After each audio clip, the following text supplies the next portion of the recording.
Good afternoon, everybody. My name is Rukmal Disila. You can call me Ruki. As we are on with the session, so today's session is about design thinking for innovation. Let me share my slide deck. So today it's all about our primary focus is on design thinking. But we would be discussing design thinking from a context of innovation. So it's all about, we got to understand what's innovation, and then let's talk about how can we use design thinking to speed up, enable, and accelerate innovation. Who's familiar with design thinking? If you can speak up, or else that you can uh,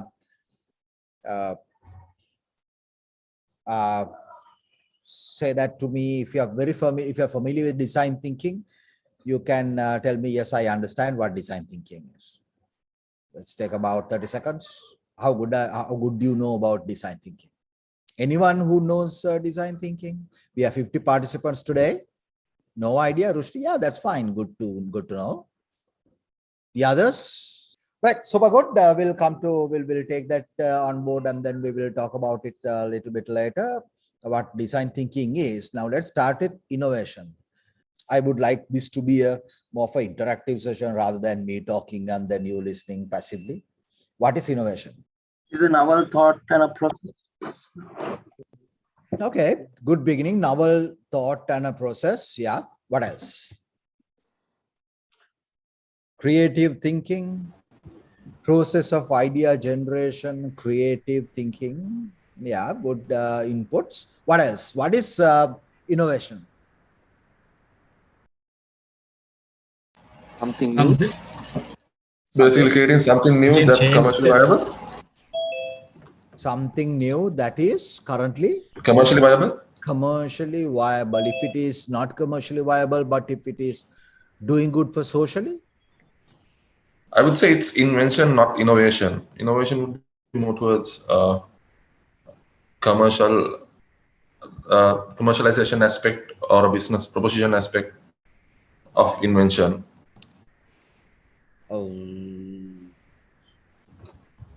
Would like to disagree with you. Innovation can be, you can innovate socially, we can innovate industries. So Okay. if you innovate the industry, there is no direct return for you, but some other players would benefit. So innovation is that at a certain level, there are three things that has to happen. We'll say that, okay, ideation and doing things differently, entrepreneurial thinking is innovation is part, and being innovative and being creative is part and parcel of entrepreneurial thinking. But if you're speaking about innovation, there are three things that has to happen. Now, simply because that I wake up early in the morning and then today I decide, okay, look, that I'm going to be super innovative in my music creation. So what I do is that I go into my bathroom, open up the shower, and then I start humming for myself and start creating a new type of a tune that I have never heard of, or the world has never heard of. So for me, I might think it's that innovation, but is it innovation for you guys? So I go into my bathroom, no one can hear me. I create a brand new piece of music. Is it innovation? Yeah, it's an innovation. Is there anyone who will disagree that it's an innovation? No, it's not an innovation. Why it is not an innovation? Innovation means it doesn't benefit many. Like maybe just a new thing for you, but you have not invented anything standard or anything new which is going to benefit at large. Right. So one of the things that we need to understand is that most of us, we fall into the trap of innovation means doing something creative or something unique.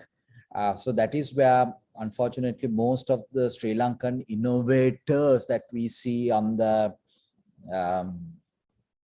media, they are not, we can't get there from beyond that creative thing. They are not moving forward because that they're holistically not innovative. They're creative people. Creativity does not mean it is innovation. So, if for innovation to happen, there are three things that you must fulfill.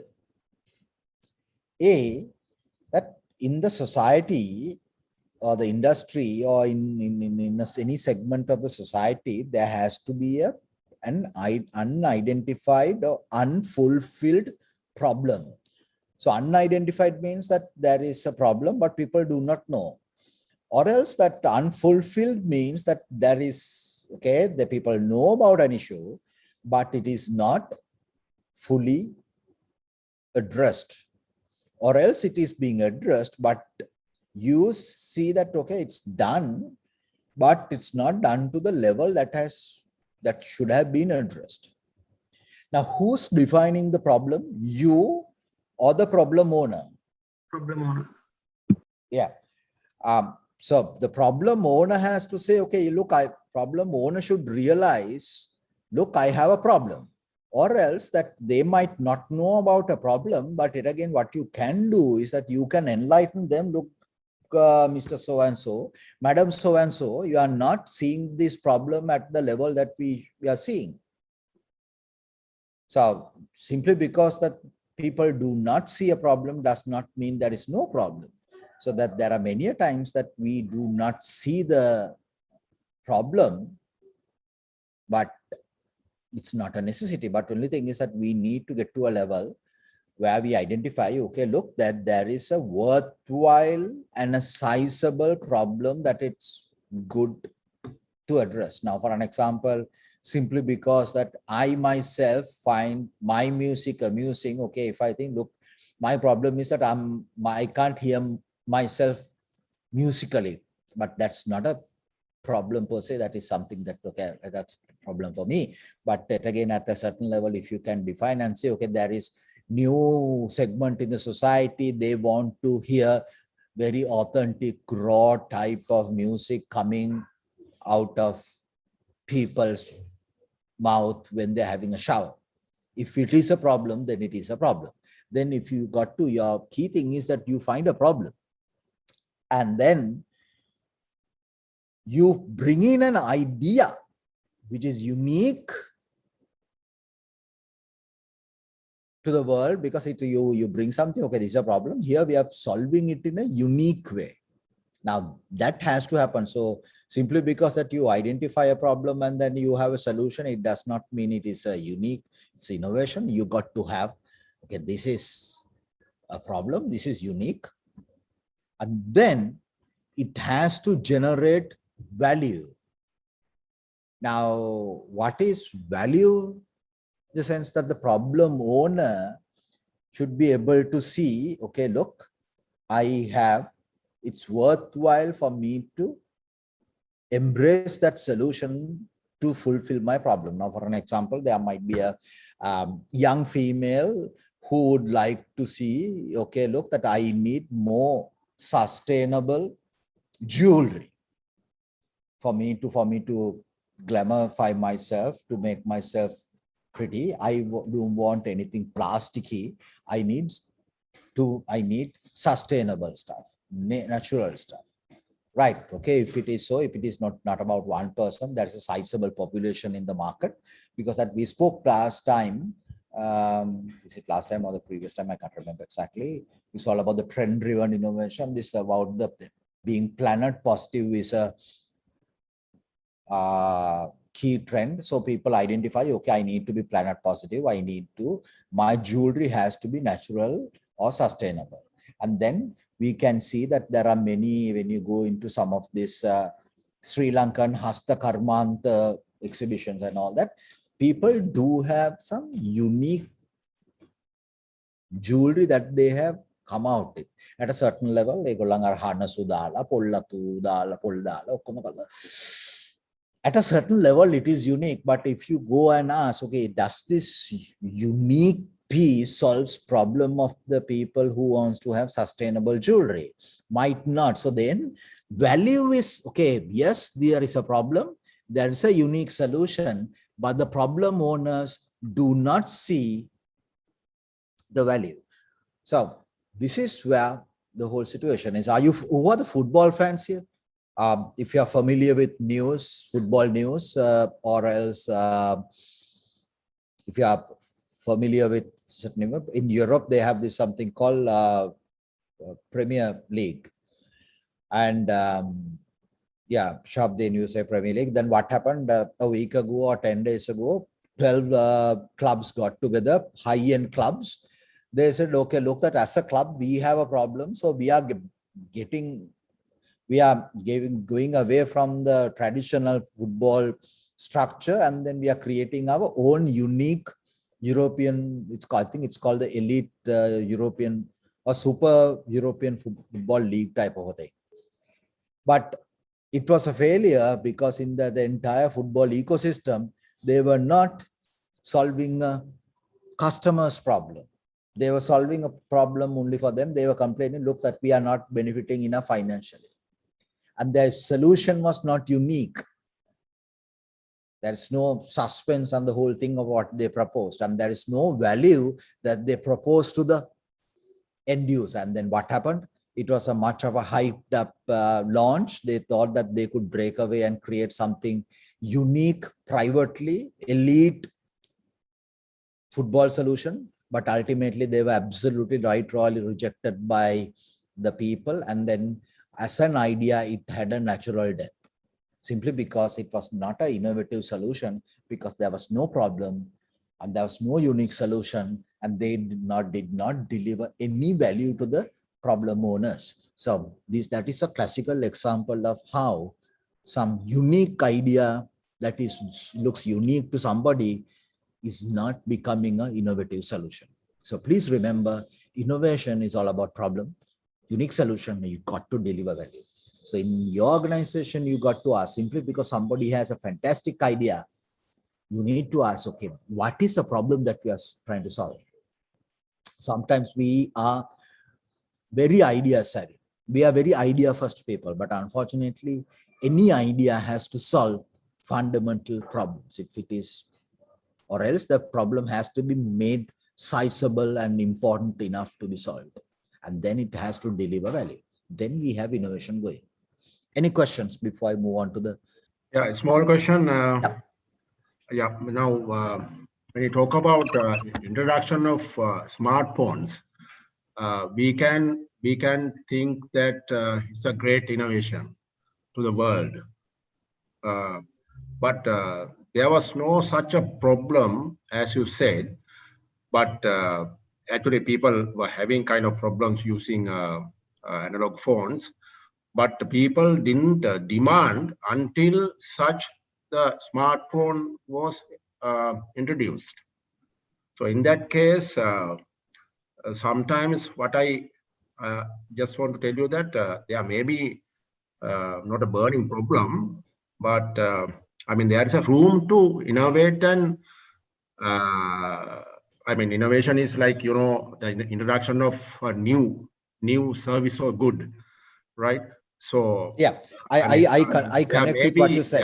There may not be a problem as such, but if you introduce kind of a brand new thing, or the product or the service, then it would be a need for the society. Right. Right. Samantha, my invitation is that go to LinkedIn. I'll share the LinkedIn profile with you all. I invite everybody to connect with the LinkedIn profile. We did a session on trend-based innovation few weeks back. Okay. So if you go and see at that time, so it's all about trend-based innovation. People, simply because that people do not see as a problem, people were asking for more of a intuitive something than a normal phone that we saw. People are asking, okay, if there was what was Macintosh came in, the Mac operating system, Windows operating system came in, and then the iPod came in, so that they were all creating this more visually appealing, easy to navigate electronic devices. And then people liked it. People wished if they could have it. But unfortunately, people did not express that as a need. But smart enough for Steve Jobs, they saw the trend, they connected the dots, and then they came out with a product. So my simple answer to you is that simply because that people do not see does not mean people have a problem or not. People may not see it, but our job is to connect the dots and make sure that our go-to-market is good enough to create that need. Right, well, let's move on. Thank you for that question. Let's move on to the next page. So in innovation, there are 3 stages. First thing is the ideation stage. So ideation is identifying the problem and then generating an idea. And then once you have an idea, incubation stage is that how can that idea get into a more of a at a certain level, in the newer terms, I want you to look about called minimum viable product. Shamim, if you could type it on the chat, minimum viable product. So that means you go to the market in a very limited way. Earlier terms, it's called test marketing type of a thing. You go validate, okay, whether there is something. So that's the incubation period. And once you understand whether it's working or not, then you get to the acceleration. Now, please remember, these are 3 distinct phases, because that whatever the skills that you need in ideation is invalid when you get to the incubation stage. So what you need in the skills that you need to convert product into a practical product in the market, you need a different set of skills. And then those skills are absolutely irrelevant the moment that you want to scale up and accelerate the action into market. Now, what I want you to understand is innovation is all about there's a problem, there's a unique solution, and there is creating value. Now, that is innovation. But in the innovation, if for you to deliver that value, you need to make sure that you go through the ideation stage, then the idea into a product or a service stage, incubation, and then if it is worthwhile, get into the acceleration. So we will leave it there, and then let's understand design thinking, and then we will see how design thinking can expedite and then give you a better chance of succeeding at this level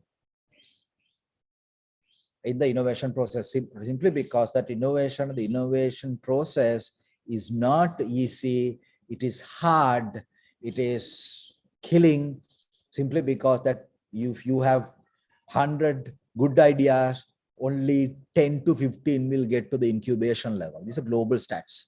And even if you have 15 good products at the incubation level, there will be only 1 or less products that will get to the acceleration level. So it's an unforgiving space of operation when it comes to innovation. It's not easy. There's a lot of failure. So let's understand, have that thought in mind, and we'll get into the innovation. Now, design thinking it's relatively newer. There are other schools of innovation processes. Design thinking is widespread. This came into light within the last 10 to 15 years.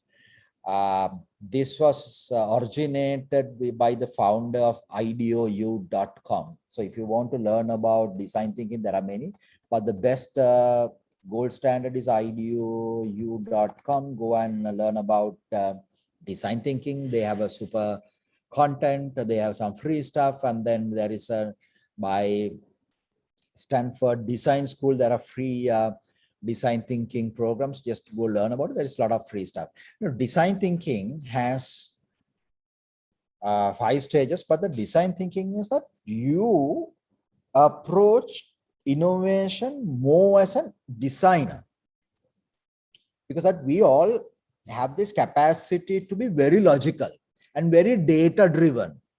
We are very good in that. Now, today morning, I facilitated vision creation process for a company. So one of the key things that we asked, okay, in order to create a vision, don't you think that we got to analyze our past data, past sales, and understand all those things and create a vision for us, 3-year game plan? Yeah, that process can work, but design thinking is not that process. Design thinking is very different. You bring in a concept of an artist or a designer into the innovation process. Now, imagine an artist. Have you seen the artist? How many times they have something they draw and then they see, oh no, this is not going to work. Okay, take it off and then draw again. But unfortunately, in corporate innovation, we do not have that space. We do not have that space for failure. We have this banker's mentality. What do the banks do? They give you something. They want to make sure that you return it with interest. That's how the corporate is. Okay, if you have an idea, we'll make sure that we'll put some resources behind it. You make sure you deliver it by anyhow. Now, that's not how innovation. This innovation is not foolproof. There will be failures. So you got to make sure that we go through and how to embody that uncertainty, that failure into the process. So the design thinking is that how can you do the problem solving, identifying the problem, then coming out with a solution more like a designer. So in this, you tap into your logical frame of work as well as the creative frame of work in your head. So that is you channel both. So that is not about asking. So that there are 5 stages. Now there are different flavors of design thinking. There are 4 stages, 6 stages. Just forget it. Concepts is pretty much the same. So let's go with this popular concept of design thinking has 5 stages. So what is your gold standard for when you have to come out with an innovative idea? What do you do in the company? So in your company, okay, we got to come out with a unique idea. We got to innovate. What do we do? Brainstorming. Yes. So in the brainstorming, what do you do? Think new ideas. Right. Okay. Now, before I go further, I just want to understand, we have a lot of people. We have about 60 people in the audience. I'm just going to stop. I need to understand where you all are coming from. So I need to run a little bit of a demographic poll. Hold on for a minute. So please help me to understand whom I have within the audience. What is your role? CXO, CEO, CEO, Director, GM. So that's the C level over there. Functional manager. So that means you are head of a department. Middle manager is no, I'm not a head of the manager, but I'm a assistant manager. Okay, I have a designation of a manager. So please help us to understand your context. That's good. It's one of the key things for a CEO, how much of time on your daily agenda that you're dedicating for innovation. That's a key question any CEO should ask. Okay, my daily agenda, how much of time I have 40 hours per week. On that 40 hours, how many hours am I going to spend on innovation? Pretty good. 2 minutes up, I will end the poll. So we have CEOs and we have middle managers, functional managers. And then why are you here? Mostly you want to change the way you work or find new ways. And okay. There are 17 people who say they got to learn about the innovation. About 12 people to say I did solution. And then about 11 people, yes, there might be needs. Fantastic. Thank you very, very much. Let me share my screen. So the design thinking process involves, who said about in your company, we have a lot of CEOs here. So what's the, okay, we need innovation. You start brainstorming. At the brainstorming, what do you do? Sharing the ideas. But unfortunately, that would be the disaster. Why? Why do I say not to brainstorm? Simply because of what? Because most of the brainstorming, what happens is that the most talkative person will talk a lot, most powerful person will talk, and then some people will say, okay, anyhow that his ideas are getting implemented, so why should we waste our time? Let's do it. This happens in about 50 to 60% of the corporate brainstorming. So unfortunately, if you are a leader, that will not bring results. So this is where particularly this particular space in design thinking, we are not going to the idea space. This is what we call the problem space. So design thinking is problem first approach. So you first understand the problem that you're supposed to solve. Am I making sense to you? Yes. Design thinking will help you by not rushing into ideas for the sake of rushing into ideas. Because in our companies, we have zillion ideas, but there won't be, I don't think there will be very many people who will understand what the problem is. There's a company that not recently, within the last 5 years, they invested in, I think they invested about 600 million in that production plant. But unfortunately, not even 20% of that plant is utilized, simply because they saw something, okay, this looks a cool idea to come and implement, but they did not understand the market sentiments in Sri Lanka. It's a waste of a project. There are a lot of projects that are getting, you implement, okay, so this is a cool looking idea, fantastic looking idea. You get to the execution state, disaster, because though the idea looks cool, we are not addressing the right level of problem. So that the first thing is empathize. So what is empathizing? We sit down with the problem owner. Who's the problem owner? It's not about internal people, people in the market, people in the customer, people who has the issue. And you sit down, you ask, interview, observe, you get into their shoes and walk a mile. Empathize deeply and understand, okay, look, these are the things that, these are the problems that they have, their pains. You make a list of prioritized pains. Then you make a list of, okay, what are they asking for? Prioritized gains. And then without rushing into ideas, you create what we call a problem statement. So you speak to many people, to a sizable sample, and then sample need not be big, but you start talking to people, and the moment that you exhaust the issues, the pains and the gains, you stop, and then you come back, and then with your team, you come out with a couple of problem statements. Is this the problem that we are supposed to solve? Now, one of the coolest design thinking problems that got solved is that, do you know about Nike? Have you heard of a company called Nike? Yes. Yes. Yeah, Nike got the franchise or the license to produce football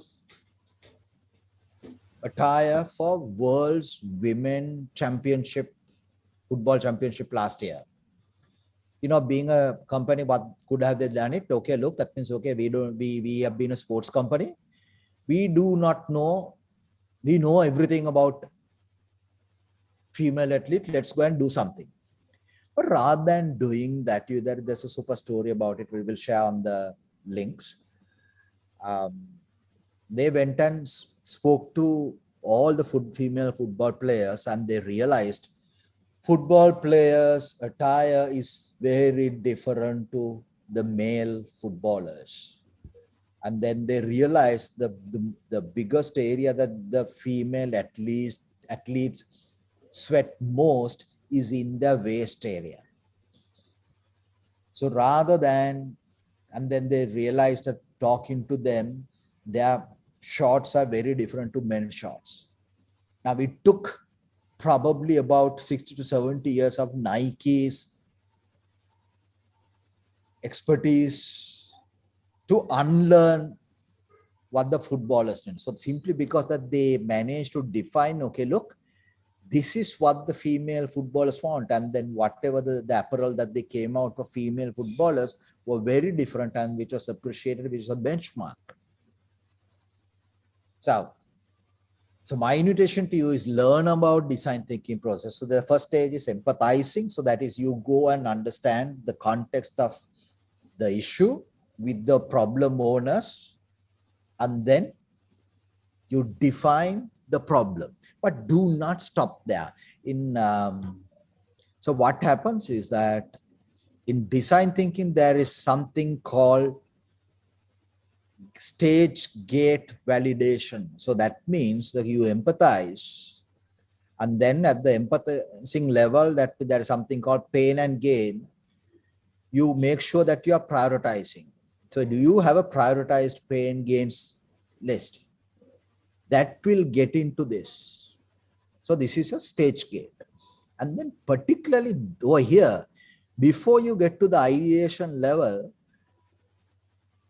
in design thinking, we go back with the problem statement to the problem owner and asking, okay, look, is this the problem that we are supposed to solve? There's Apparel Factory who did design thinking based execution rather than just executives and the management coming out with a new visual dashboard for the sewing girls. They went touch with the sewing girls and asked, ඔගොල්ලන්ගේ මේ විස්තර නැති කමද ඔගොල්ලන්ගේ ප්‍රශ්න. Absence is your problem, is that you cannot see these things visually from the place that you are seated.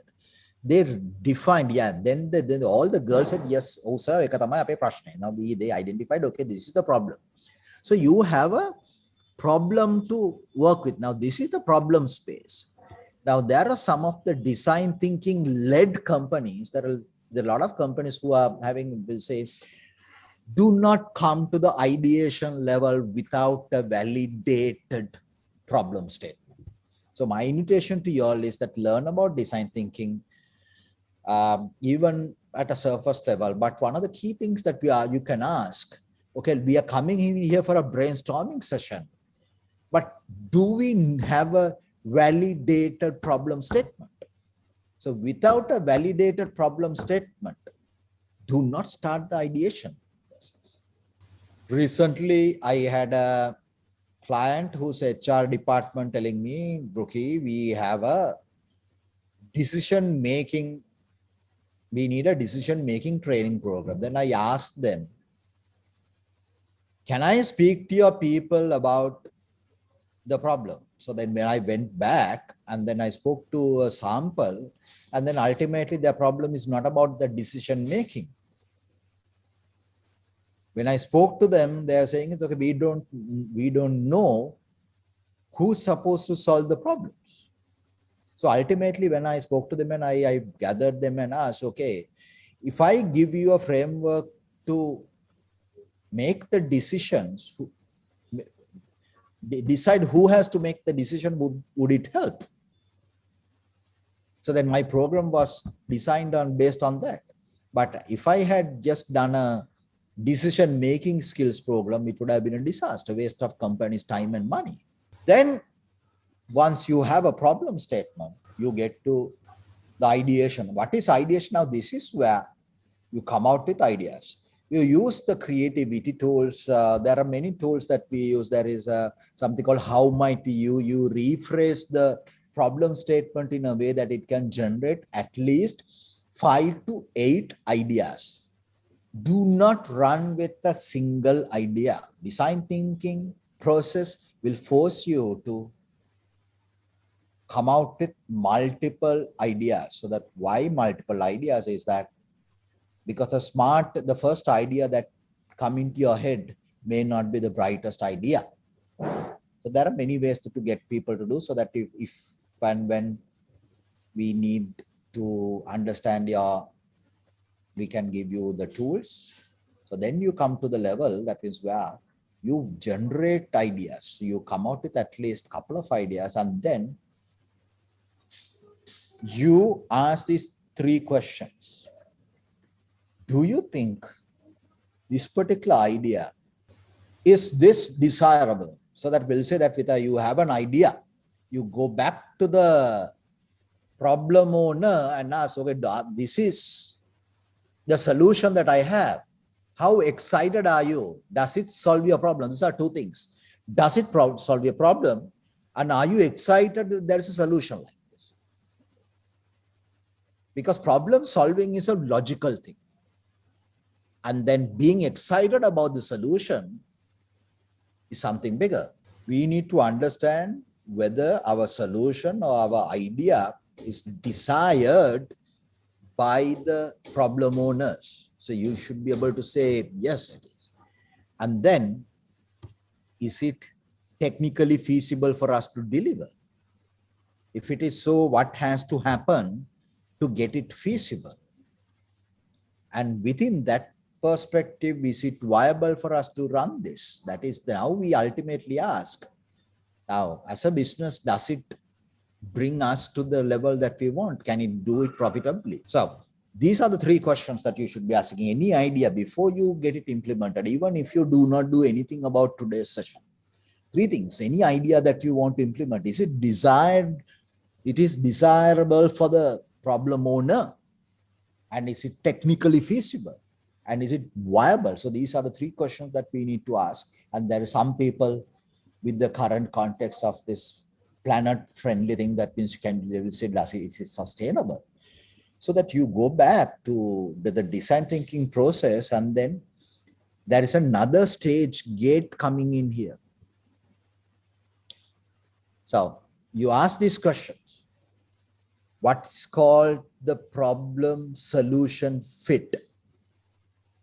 So you have a problem, you have a solution, and then you got to validate and see whether it's good enough to get to the prototype level. So idea, so you go back to the, okay, we have this sort of an idea. Do you think that this particular thing is solving your problem? Then we get to the, if it is yes, then we get to the prototype level. So this is ideally, so that means you create a mock-up, cheap mock-up that will give the feel about the whole thing. It could be some sort of a mock-up thing that you have done with some mock-up. You assemble something and show it, okay, this is what the end product be, or else that you do a 3D printing, or else if it is an app or some software or anything like that, without doing the software, you do just the screens flow. Okay, this is how the things are. What do you think, whether this is possible? And they so get feedback. Prototype is to get the practical feedback and ask that question. So then you test it in the market. So you get some sort of a prototype, and then you test it. Now what happens now, you remember that each and every level, there are stage gates. If you fail, you go back and do this.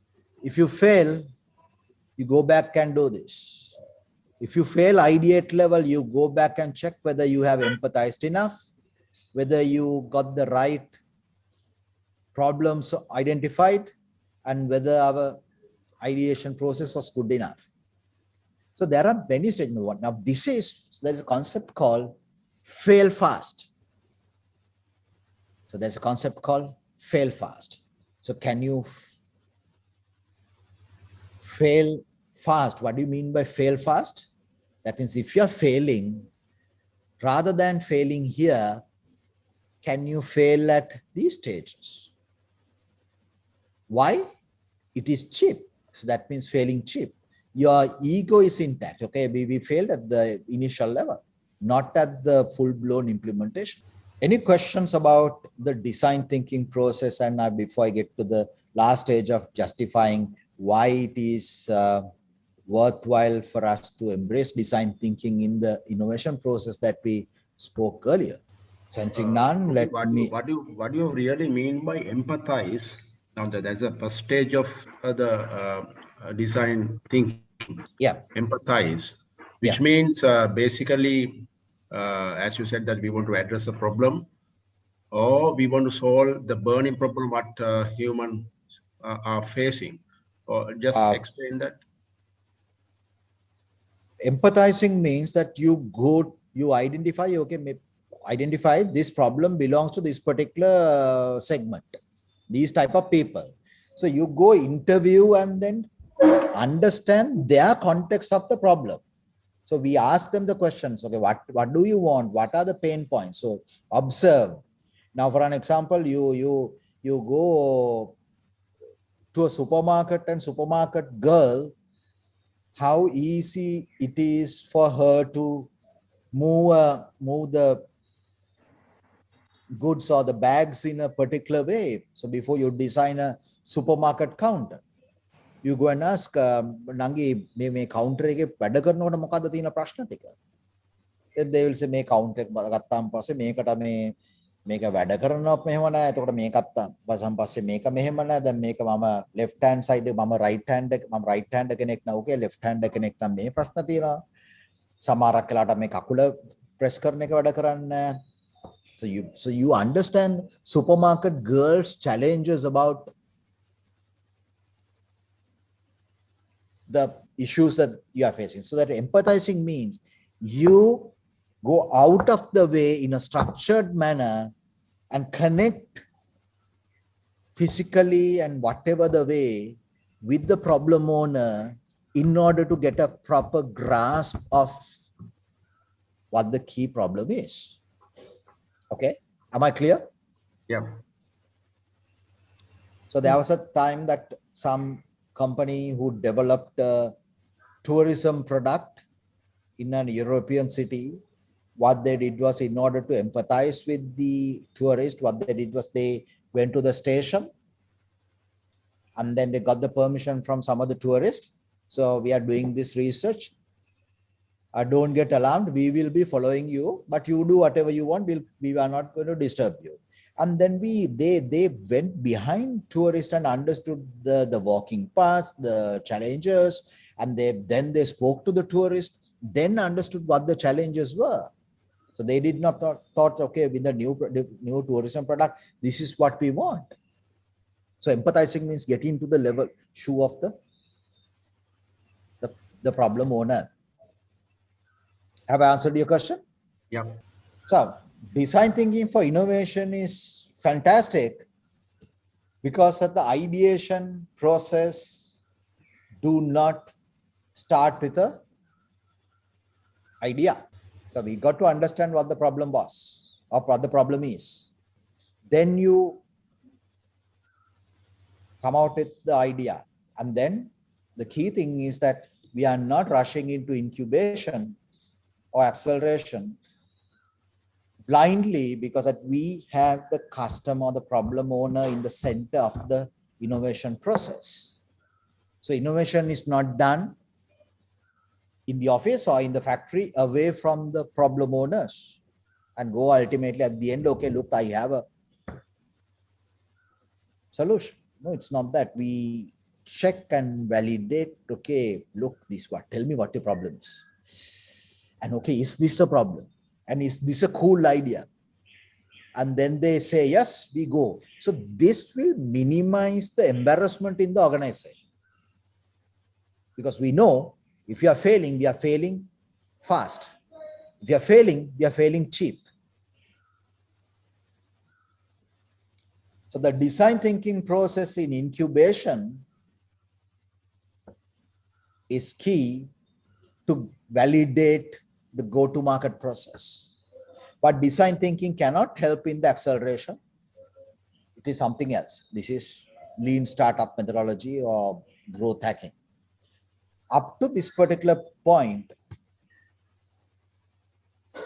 design thinking can create the culture, give you the tools, give you the process, give you everything to come up to the incubation level.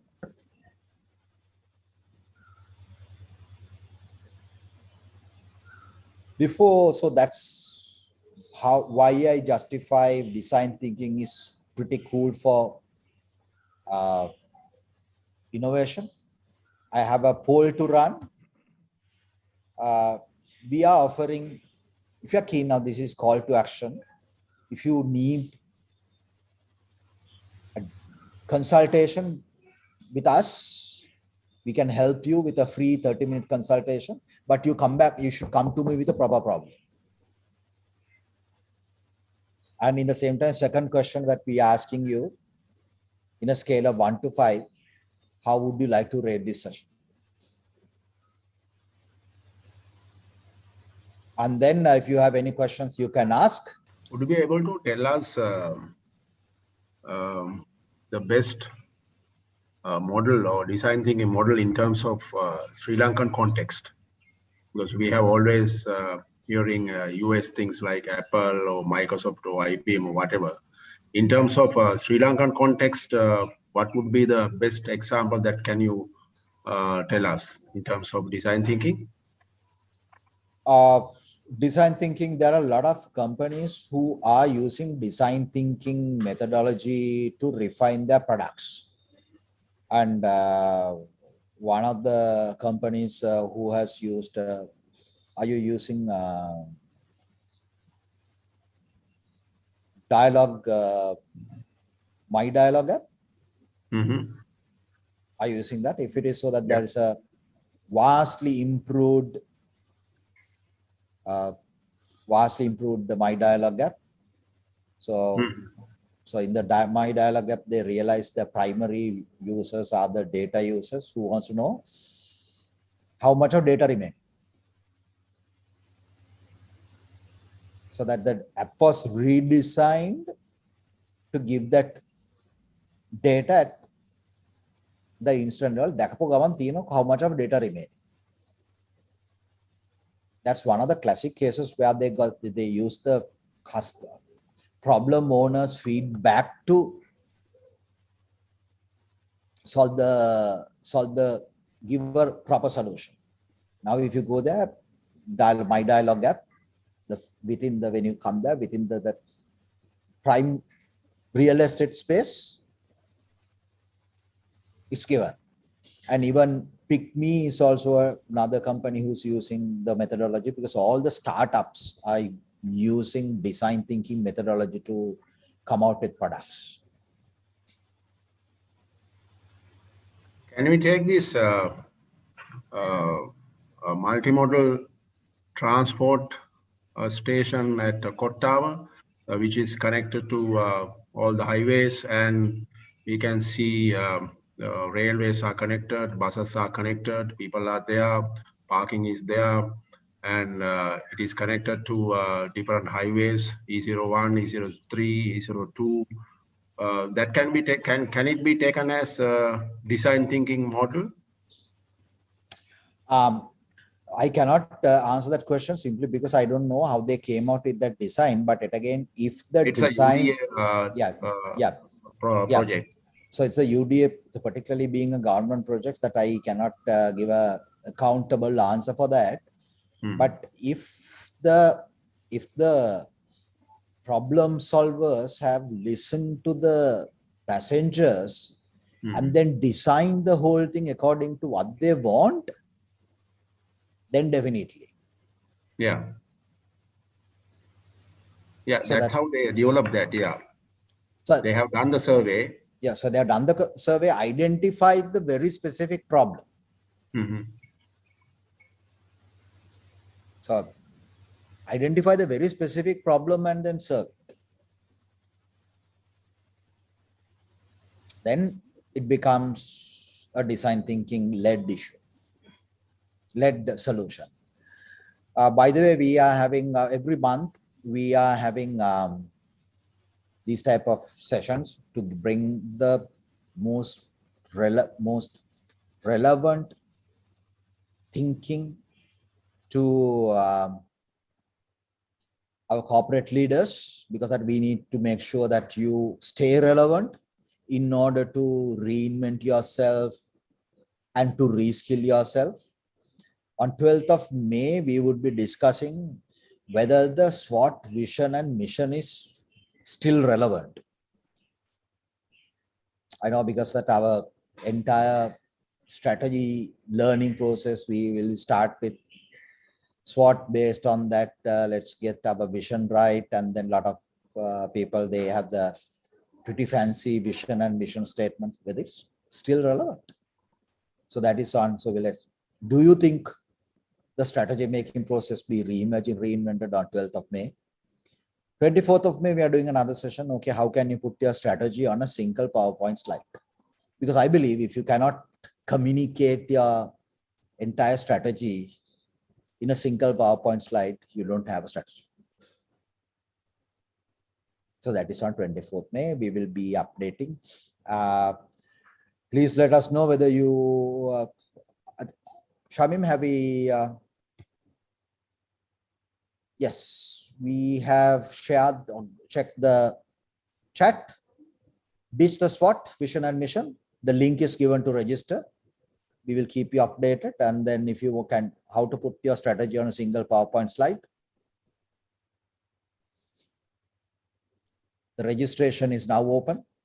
You can go there. I'll be there. I'll be here asking questions. So thank you very much for connecting with us. Thanks for the interest. And I know some of you are coming back again and again. So thank you for this. I believe Dimut Purnapurma, I think you were there last time as well. Thank you for connecting. I think Lauren, you also connected back again as a regular community member. So our intent is to create a bigger community. People who are really keen about strategy. Hi, Sanju. Sanjay Singh, are you connecting us from India or from Brazil? I'm in Mexico now. Oh, you're in Mexico now. Fantastic. Sanjay. Have it. But Nice to connect. I'm moving back to India. Okay. So I would look forward to meeting you sometimes in Sri Lanka after things become normal. Sure, definitely. I hope that I managed to add some value to your immense global experience. Yeah. See, talking to you is always very interesting, and my experience with you has been really remarkable, right? We have together done great things in Sri Lanka. Sure. And those moves are yielding very good results. No? So probably we can talk in person more. Yeah. But yes, your presentation, this is the first one which I'm attending. Fortunately, I got early and I could connect. Nice. Thank you very much. Thank you, Sanjay. Any other questions about innovation, design thinking? Thank you, everybody, for commenting, saying thank you. Thank you. Subodha, Angamana, Dimutu, Krishan, Shashika, if I missed it, maybe Samantha, Amasha. Any other questions? Yes, Prasad? Hi, I just have Yes. one question. Basically, what I wanted to ask was mainly we were talking about design thinking from a innovation / startup perspective. Yeah. So I just wanted to know whether there are any other applications of design thinking in the sense that do you feel that it can be successful in another context? Now, design thinking is at a certain level, it is a fantastic tool for innovation. But on the other hand, at a certain level, it can help you in decision making as well. Now, for an example, as a leader, you can ask, do we understand, we'll say that anything in any, so there is a, we'll say at any management meeting or with your boss or with your colleagues that we're talking about an issue, then you can ask, okay, do we know what the problem is? And also that you can ask, okay, are we going with the only single smart looking idea around the table? Or is our idea, how sure are we this particular idea is the solution for the problem owner? So if you look at the design thinking process, even if you do not apply all the steps, but as a leader, there are critical questions that is coming around. We'll say, do we really know what whose problem are we trying to solve? We can start with that. Okay. So all these questions can come. We'll say that even at home with your parents or with your relatives or your wife or husband. They say, okay, what is the problem that you're trying to solve here? True. Or else that, okay, you have an idea, so that prototyping is you can take prototyping for many things. So rather than just, you have an idea, okay, can you show it to someone else, like in a form of prototyping? And the whole concept of design idea is all about the context of validating, and validating. Did I answer your question? Yes, Rohit. Thank you very much. Farzwan Malin, to me, how do you differentiate innovation with creativity? Now, creativity is your capacity or a skill to come out with unique and different ideas, and full stop. But innovation is with it's pre to the idea, creativity, and then post creativity. So the pre-creativity is that you design thinking forces us to identify the problem and the problem owner, and technically it's called persona. And then you apply creativity to solve the problem, identified problem. And then after you come out, use creativity to come out with a unique unique solution. And then you use the rest of the design thinking process to validate and take it to the next level, whether the idea is going to fly. That's the incubation process.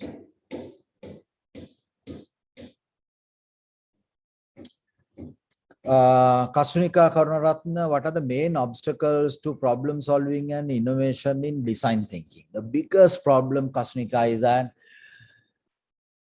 humans are very, very, particularly the corporate executives, they are very much designed to run with an idea. In Sinhala, we are idea anandas. We love to run with an idea. I have a fantastic idea. But we don't have the patience and the discipline to understand what the problem is. Now, that is identifying the real problem faced by the real problem owners. It's an issue. The second issue is that we keep the problem owners away from the decision-making process or innovation process. We are detached. We think that we know it. But unfortunately, we don't know it. That's why most of the innovations fail. We don't know the end user. We don't know what their issues are. We don't know what their problem is. And then we don't know whether they are excited about the idea or not. I hope that I answered your question. Last question. We have 27 people remaining with us. Thank you for your renewed interest. Sensing none, thank you very much, everybody. I shall see you again in about 2 weeks' time. Let's talk about if there's time to ditch the SWOT analysis, vision and the mission.